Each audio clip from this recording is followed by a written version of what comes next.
Hello everyone, कैसे हैं आप सभी। Hope you all are fine. So students, here we are going to start one new chapter, that is chapter number 3, food and health. यानी कि food क्या है that we already know, and कैसे food से हम हेल्दी रहते हैं और कौन सा फूड हमारे लिए हेल्दी होता है, that all we will learn in the same chapter. So student, let us start. Firstly, you have to read this poem. Be sure to eat nutritious food. जो भी हम भोजन ले रहे हैं, फर्स्ट लाइन की मीनिंग क्या है कि हमेशा भोजन कैसा लेना चाहिए जो न्यूट्रिशियस हो, और हम कैसा लेते हैं जो हमें टेस्टी लगता है। To keep your body strong, if we take nutritious food, अगर हम न्यूट्रिशियस फूड लेंगे तो हमारी बॉडी कैसी होगी, strong. Too much candy, junk and pop can do your body wrong. अगर आप बहुत ज़्यादा मीठा खाते हैं, बाहर का खाते हैं, जंक्स फूड खाते हैं, ऑयली खाते हैं, वो सभी आपके बॉडी को कैसा करेंगे, ख़राब करेंगे। Be sure to get a lot of sleep, यानी कि जो भी आपका स्लीप ड्यूरेशन है, आपको अच्छी नींद लेनी चाहिए। ये नहीं है कम सोना, रात में कम सोना है ना, और दिन भर सोना, ये सभी क्या है, आपके बॉडी को रॉन्ग कर देते हैं। ईच एंड एवरी नाइट, हर दिन आप पूरी नींद लें, ठीक है ना, 6 से 7 घंटे की। You will feel good in the morning, अगर आप अच्छे से सोएंगे तो आपको सुबह अच्छा फील भी होगा। When your night times right, अगर आपका रात को सोने का समय सही होगा तो ही आप सुबह उठकर अच्छा फील कर पाएंगे। Be sure to wash both your hands and use a lot of soap, अपने हाथों को अच्छे से साबुन से धोएं। Don't give cold and flu germs and kind of हो, किसी दूसरे को कोल्ड और फ्लू के जम्स, यानी कि जुकाम है या कुछ भी है, ये सारे आपके कांटेक्ट से ही तो फैलते हैं। तो हमको क्या करना है, हमारे हैंड्स को properly with the help of soap wash करना है। Okay, what are the healthy habits mentioned in the poem? This is your homework that you have to write all the healthy habits mentioned in the poem. जो भी poem अभी आपने पढ़ी है उसमें कौन कौन से हेल्दी हैबिट्स हैं वो आपको लिखना है, और कौन सी ऐसी हैबिट्स जो आप फॉलो करते हैं और वो इस पोएम में भी मेंशन है, ये भी आपको राइट करना है। Okay students, now come to your chapter. Rohit gets tired after playing for a little while. Rohit अगर थोड़ी देर खेल लेता है तो उसको थकान लगती है, थक जाता है, जल्दी से थक जाता है। ही गेट्स कोल्ड फ्रिक्वेंटली, उसको जुकाम भी अक्सर होता है, बहुत जल्दी उसको जुकाम हो जाता है। He does not eat properly, वो ठीक से खाना भी नहीं खाता। और दूसरी तरफ सोमा है, a girl child, can play for many hours, वो घंटों खेलती रहती है लेकिन उसको थकान महसूस नहीं होती। शी रेयरली फॉल्स इल, और वो कभी कभार ही बीमार पड़ती है। She has balanced healthy meal, और उसका भोजन कैसा है, बैलेंस्ड है, with proper nutrients. We should be like Soma, हम सबको किसके जैसा होना चाहिए, सोमा के जैसा। We must eat wholesome food to keep healthy, हमको वो सारे न्यूट्रिएंट्स लेना चाहिए जो हमारे बॉडी के लिए इम्पॉर्टेंट हैं और जो हमें हेल्दी रखते हैं। We must keep our surroundings clean, हमें हेल्दी रहने के लिए सबसे पहले हमारे जो क्लोथ्स हैं, जो हम पहनते हैं कपड़े, वो क्लीन होने चाहिए।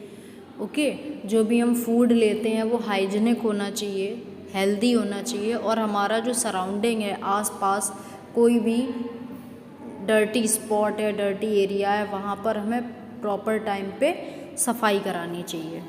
Our house must have trees around it, हमारे आसपास जो सराउंडिंग्स हैं, हमारे घर के आसपास पेड़ पौधे भी होने चाहिए। We must drink clean water, हमको कैसा पानी पीना चाहिए, क्लीन वाटर, साफ़ पानी। और एक्सरसाइज रेगुलरली करनी चाहिए, प्रॉपर रेस्ट करना चाहिए। ये नहीं है एक दिन हमने सारा दिन काम कर लिया फिर 5 दिन हम उठे ही नहीं, रेस्ट पे ही हैं, लेटे ही लेटे खा रहे हैं, तो ये सारी चीज़ें क्या करती हैं, हमारे बॉडी को बैड बनाती हैं। This to stay healthy our body needs a balanced diet. आपकी बॉडी को अगर आप हेल्दी रखना चाहते हैं तो फर्स्टली आपको हेल्दी डाइट लेनी चाहिए, रेगुलर एक्सरसाइज करनी चाहिए और इनफ रेस्ट लेना चाहिए विथ प्रोटेक्शन फ्रॉम डिसीज़ेस। और आपको बीमारियों से प्रोटेक्ट होने के लिए प्रॉपर हेल्दी डाइट भी लेना चाहिए। So students, let us discuss about balanced diet. Our food contains nutrients like carbohydrates, proteins, fats, vitamins, minerals. These are the nutrients which are present in our food material. It also contains roughage and water. A balanced diet has the right amount of all these nutrients. अगर आप balanced diet ले रहे हैं तो उसमें ये सारे nutrients आपको proper amount में मिलते हैं। बैलेंस डाइट कोई ऐसा आइटम नहीं है जिसको आप शॉप पे जाके ख़रीदते हैं। बैलेंस डाइट है जो भी आप भोजन ले रहे हैं उसमें सारी चीज़ों को आप इंक्लूड करें। ऐसे फूड सोर्सेस लें जिनमें आपके ये न्यूट्रिएंट्स होते हों। कार्बोहाइड्रेट का वर्क क्या होता है? ये हमारे बॉडी को एनर्जी देती है जिससे हम खेल पाते हैं, अपना वर्क कर पाते हैं, यानी कि फ़िज़िकल फिटनेस रहती है। इसके कुछ सोर्सेस हैं like pulses, sweets etcetera. Now you can observe figure number 3.1 in which in the first one you can observe the pictures which are the sources of carbohydrates. Next one is sources of proteins, sources of fats, sources of vitamins and minerals.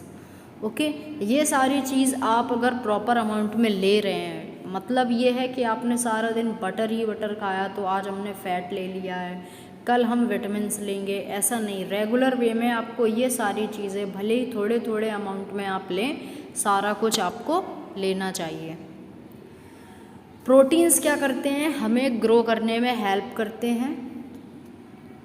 Fats हमें energy देते हैं carbohydrate से भी ज़्यादा। Vegetable oil, butter and घी, ये सभी क्या है? फैट में रिच होते हैं। विटामिन्स हमारे बॉडी को फिट रखते हैं। मिनरल्स जो होते हैं वो हमारे बॉडी का डेवलपमेंट करते हैं। Fresh fruit and vegetables are good sources of vitamins and minerals. Fresh fruits जो हैं वो हमको डेली लेने हैं रेगुलर वे में। Roughage in certain vegetables and fruits help the body to get rid of undigested food. जो भी आपके शरीर में अनडाइजेस्टेड फूड होता है उसको आपके बॉडी से निजात दिलाने के लिए, उसको बाहर करने के लिए हमें रफेज की नीड होती है। Food must be cooked with care so that it's nutritional value is not lost. आपका जो भोजन है वो सही तरीके से बनाया जाना चाहिए कि उसमें जो भी तत्व हैं वो बेकार ना हो, नष्ट ना हो। Cereal, pulses and vegetables should be cooked in the water in which they have been soaked. जिस पानी में आपने उन दालों को भिगोया है उसी में आपको दालों को पकाना चाहिए, ताकि जिनसे जो पानी में आपने दालों को धुला था वो न्यूट्रिएंट्स उसी पानी में चले जाते हैं। And if you will cook your pulse in the same water then all the nutrients which has been left from the pulse can be carried with it. Keep it fit. Muscles become weak and flabby if they are not use for a long time. अगर आप अपने muscles का use नहीं कर रहे हैं, physical work अगर आप नहीं करते हैं, तो आपकी जो बॉडी की मसल्स हैं वो वीक होते चले जाती हैं। Muscles become weak and flabby if they are not use for a long time. अगर आप ज़्यादा समय तक अपने बॉडी को फिज़िकली यूज़ में नहीं ला रहे हैं तो आपके जो मसल्स होते हैं वो वीक पड़ने लग जाते हैं। Regular exercise haves to develop and tone up our muscles. इसीलिए हमको क्या करना चाहिए? रेगुलर एक्सरसाइज करना चाहिए। During exercise air is pumped in and out of the lungs at a faster rate.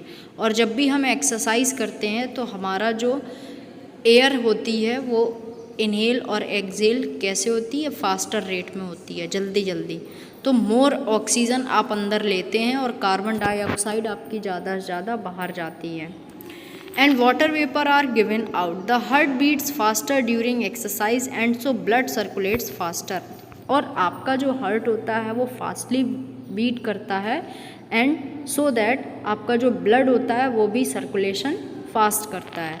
Exercise helps the nervous system by supplying more oxygen to the brain. Exercise करने से हमारे नर्वस सिस्टम को ज़्यादा से ज़्यादा oxygen मिलती है हमारे ब्रेन को। We must play outdoor games to keep our body fit. जो भी आप इंडोर गेम्स खेलते हैं, मोबाइल पे खेलते हैं, उसकी जगह आपको आउटडोर गेम्स खेलना चाहिए सो दैट हमारी जो बॉडी है वो फिज़िकली वर्क कर सके and we peoples may live healthy. Regular exercise में आप योगा कर सकते हैं, रेगुलरली रनिंग कर सकते हैं, खेल सकते हैं और भी कई प्राणायाम वगैरह कर सकते हैं। Posture is the position in which we hold our body when we sit. Posture हमारा बहुत ही इम्पोर्टेंट होता है। हम जब भी बैठ रहे हैं, खड़े हो रहे हैं, तो हमारे बॉडी की जो पोजीशन है वो करेक्ट है या नहीं। करेक्ट पोस्चर जो होता है वो आपकी बॉडी को एक ग्रेसफुल अपीयरेंस देता है। आपकी बॉडी की जो फ्लेक्सिबिलिटी है, जॉइंट्स की फ्लेक्सिबिलिटी है, वो इम्प्रूव होती है। इसीलिए जब भी हम बैठ रहे हैं, लेट रहे हैं, खड़े हो रहे हैं, तो हमें हमारे पोस्चर पे ध्यान देना चाहिए। Enough rest, proper rest and regular hours of sleep relapse and were muscles and give our body much needed rest. यानी कि अगर आप प्रॉपर रेस्ट ले रहे हैं, रेगुलर एक्सरसाइज कर रहे हैं, ठीक से सो रहे हैं, तो वो आपके लिए ठीक है। लेकिन कोई भी चीज़ अगर आप एक्सेस करते हैं, ज़्यादा करते हैं, तो आपकी बॉडी पर निश्चित ही उसका नुकसान होता है। ज़रूरत से ज़्यादा सोना, ज़रूरत से ज़्यादा खेलना, कोई भी चीज़ है आपको लिमिट में करनी चाहिए। Diseases, when we are sick, जब भी हम बीमार पड़ जाते हैं तो हमारी बॉडी और हमारा जो माइंड है दोनों ही प्रॉपरली फंक्शनिंग नहीं करता, मीन्स हमको चिढ़ होती है। A disease is an abnormal condition in which the body is not able to function properly. तो डिसीज़ क्या है? एक कंडीशन है जिसमें ना ही हमारा शरीर और ना ही हमारा मस्तिष्क प्रॉपरली फंक्शनिंग में रहता है। Disease can occur due to many reason. बीमारियां अलग अलग रीज़न से हो सकती हैं, कुछ डायबिटीज़, आर्थराइटिस, ठीक है ना, इससे भी हमारी बॉडी प्रॉपरली फंक्शनिंग नहीं करती है। पर्टिकुलर मिनरल्स और विटामिन्स की कमी से भी हमें बीमारियां होने लगती हैं। तो बीमारियां आपकी 2 टाइप्स की होती हैं, कम्युनिकेबल एंड नॉन कम्युनिकेबल। आइए इनके बारे में जानते हैं। Non communicable diseases, these are diseases that are not passed from one person to another. Non communicable वो होती हैं जो एक पर्सन से दूसरे पर्सन तक ट्रैवल नहीं करती हैं, पास नहीं होती हैं। जैसे कि night blindness, beri, scurvy, rickets, anaemia etcetera. Night blindness क्या होता है? विटामिन ए की कमी से होने वाली बीमारी जिसमें रात को दिखाई नहीं देता है। जिसको ये बीमारी हो वो लोग ग्रीन लीफी वेजिटेबल्स खाएं, mango, papaya, tomato, fish, egg yolk etcetera. Beri क्या होता है? विटामिन B1 की कमी से ये बीमारी होती है। और ये आपको विटामिन B आप किस किस से ले सकते हैं? Rice, milk, meat, peas, cereals, green leafy vegetables etcetera. Green leafy vegetables and milk, these 2 things are very important for your body to keep your body healthy। अगर आप अपने शरीर को हेल्दी रखना चाहते हैं तो आपको ग्रीन लीफी वेजिटेबल्स यानी कि हरी पत्तेदार सब्जियां और दूध डेली लेना चाहिए। Next one is vitamin C से होने वाली बीमारी जो होती है जिसको स्कर्वी कहा जाता है, जिसमें आपके गम से ब्लीडिंग होने लगती है, जॉइंट्स में स्वेलिंग यानी कि सूजन आने लगती है। ये होता है विटामिन C की कमी से। इसके लिए आपको सिट्रस फ्रूट्स, खट्टे फल खाने चाहिए, आंवला, tomato, lemon, green leafy vegetables, potato, pulses etcetera. Next is rickets. Rickets क्या होते हैं? विटामिन D की कमी से होने वाली बीमारी होती है जिसमें जो हड्डियाँ होती हैं वो सॉफ्ट होने लग जाती हैं, तो वो मुड़ने लगती हैं, अपने आप से फ्लेक्सिबल होने लगती हैं। और इसमें आप क्या करें? मिल्क बहुत ही इम्पॉर्टेंट होता है आपके टीथ एंड बोन्स के लिए। Okay student, now food rich in vitamins, figure 3.3। Now you can observe the sources which are given that are rich in vitamin A. These are rich in vitamin B, vitamin C and vitamin D. Now you can observe figure 3.4. Milk and its product can prevent rickets. Rickets ऐसी बीमारी होती है जिसमें क्या होता है, ये child है, रिकेट्स से ये प्रभावित है और इसके लेग्स देखिए आप, इसकी जो बोन्स हैं वो फ्लेक्सिबल हो चुकी हैं। ओके, ग्वाटर क्या होता है? ग्वाटर में क्या होता है, नेक रीजन जो है वो सूज जाता है, गले में सूजन आ जाती है due to the deficiency of goitre. Okay, sorry, due to the deficiency of iodine. Iodine की कमी से आपको ग्वाटर हो जाता है। सी फूड वगैरह ये सब चीज़ें आयोडीन से रिच होती हैं, तो ये आप ले सकते हैं। Anaemia is a deficiency of iron in food. अगर आपके भोजन में आयरन की कमी है तो अनीमिया में क्या हो जाता है, हीमोग्लोबिन जो होता है वो लो होने लगता है आपके ब्लड से, और धीरे धीरे ऑक्सीजन कैरिंग कैपेसिटी है वो भी कम होने लगती है। तो इसको सीधी सी बात आप खून की कमी कह सकते हैं। इसमें आप डेट्स खाएं, apples, bananas, guavas, spinach, brinjal, pulses, jaggery, meat and liver. Next, ये तो थी हमारी नॉन कम्युनिकेबल डिसीज़ेस, जो बीमारियां एक से दूसरे में नहीं फैलती। अभी हम पढ़ेंगे कम्युनिकेबल डिसीज़ेस। ये क्या होती हैं, एक पर्सन से दूसरे पर्सन तक जा सकती हैं। ये जर्म्स या माइक्रोब्स से होती हैं, इसीलिए यही बैक्टीरिया या फंजाई, प्रोटोजोआ या वायरस ट्रैवल करके एक से दूसरे में ट्रांसमिट हो जाते हैं। Bacteria cause diseases like plague, tuberculosis जिसको टीबी कहा जाता है, typhoid, pneumonia and meningitis. Protozoa, इससे क्या होता है, malaria and amoebic dysentery. Viruses क्या क्या करते हैं, cold, polio, chicken pox and measles. Some of the ways in which these diseases spread are discussed below. ये बीमारियां किस किस तरीके से फैल सकती हैं, इसमें आपका सबसे पहले है जैसे कि कॉमन कोल्ड, जुकाम है, चिकन पॉक्स है, मीसल्स है, रिंग वॉर्म है, खुजली वगैरह, हुपिंग कफ है, खांसी है जो and scarlet fever. Spread through direct contact.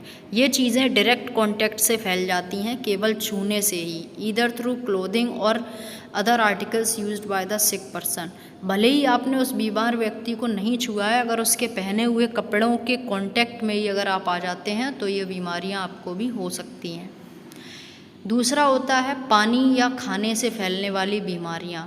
Disease like typhoid, cholera, diarrhoea, polio and jaundice spread by eating infected food and drinking polluted water. अगर आप इन्फेक्टेड फूड खा रहे हैं, ख़राब खाना, कल का परसों, आज का कल, और ड्रिंकिंग पोल्यूटेड वाटर, गंदा अगर आप पानी पी रहे हैं, क्योंकि फ्लाइज, कॉकरोचेस ये सभी उस पर बैठते हैं नालियों वगैरह में, वही आपके भोजन पर बैठ जाते हैं जो आपके फूड को कंटामिनेट यानी कि दूषित कर देते हैं, और यही भोजन खाने से आप बीमार पड़ सकते हैं। Through the air we breathe, या जिस हवा में हम सांस लेते हैं वहाँ से भी हमें बीमारी हो सकती है। कोई भी इन्फेक्टेड पर्सन है जिसको चिकन पॉक्स है या खांसी है, डिप्थीरिया है, इन्फ्लुएंज़ा है या फीवर है, वो अगर छींकता है, खांसता है हवा में और हम वहाँ पे इनहेल कर लेते हैं तो ये डिसीज़ हमें भी हो सकती है। इंसेक्ट्स के द्वारा, जैसे कि मलेरिया, येलो फीवर जिसको पीलिया कहते हैं, plague, dengue and kala azar are caused by blood sucking insect like mosquitoes, fleas, bugs and sand flies. कुछ कीड़े जो हमें काट लेते हैं, हमारा ब्लड सक करते हैं, ये भी बीमारियां फैलाते हैं। Protozoa are sucked up with the blood. When this mosquito bites a healthy person, the protozoa are injected into the person's blood, causing malaria. Okay. Through carriers. कुछ कैरियर्स भी होते हैं, जैसे some diseases are spread by healthy carriers of germs. A healthy person may carry germs of typhoid, cholera, dysentery, etc. in his body. Such a person usually does not suffer from the disease. However, people who come into contact with the carrier are in danger of catching the disease. यानी कि बहुत सारे व्यक्ति ऐसे होते हैं जिनके अंदर टाइफाइड, कॉलेरा, डिसेंट्री ये सारे जर्म्स होते हैं हेल्दी पर्सन में, तो तो उनके कांटेक्ट में आने में जो व्यक्ति कांटेक्ट में रहता है उसको ये बीमारियां हो सकती हैं, जबकि हो सकता है जो कैरियर है उसको ना हो। AIDS is an incurable communicable disease. AIDS एक ऐसी बीमारी है जिसका इलाज नहीं है और जो कम्युनिकेबल है, यानी कि एक से दूसरे में ट्रांसफ़र हो सकता है। इससे पूरा आपका इम्यून सिस्टम डैमेज हो सकता है एंड लेड्स टू डेथ, वह व्यक्ति मर भी सकता है।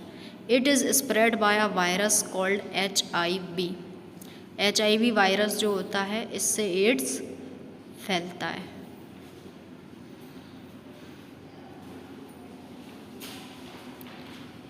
Okay, prevention of communicable diseases. अगर कम्युनिकेबल डिसीज़ किसी को है तो आप उससे कैसे बच सकते हैं? इन्फेक्टेड पर्सन के आप पास ना जाएं, उनका जूठा भोजन ना करें, उनको छुएं नहीं, उनके कपड़े नहीं पहने, वहाँ पर साफ़ सफाई रखें। ये सारी चीज़ें हैं जो आपको इन्फेक्टेड पर्सन से बचा सकती हैं। Methods for prevention. अगर आपके घर में कोई व्यक्ति बीमार है तो वहाँ पर साफ़ सफाई रखना बहुत ही आवश्यक है। फ्रेश एयर होनी चाहिए, सनलाइट होनी चाहिए। Mattresses, linen and cloth should be expose to sunlight from time to time. बीमार व्यक्ति अगर है उसको धुले हुए साफ़ कपड़े पहनाए जाएं और उनको छत में धूप में सुखाना चाहिए। A supply of clean and germ-free water for drinking and cooking is essential for health. हमारी हेल्थ के लिए साफ़ सुथरे कपड़े, साफ़ सुथरा खाना, हाइजीनिक फूड और स्वच्छ जल बहुत ही आवश्यक है। Impure water should be boiled for about 10 to 15 minutes and then stored in clean and covered container. Impure water अगर है, आपको लग रहा है ये पानी मेरे पीने लायक नहीं है, उसको 10 to 15 मिनट्स आप बॉईल करें, उसको कंटेनर में कवर करके रखें, ठंडा होने दें, फ्रिज में नहीं, नॉर्मली ठंडा होने दें, उसके बाद पिएं।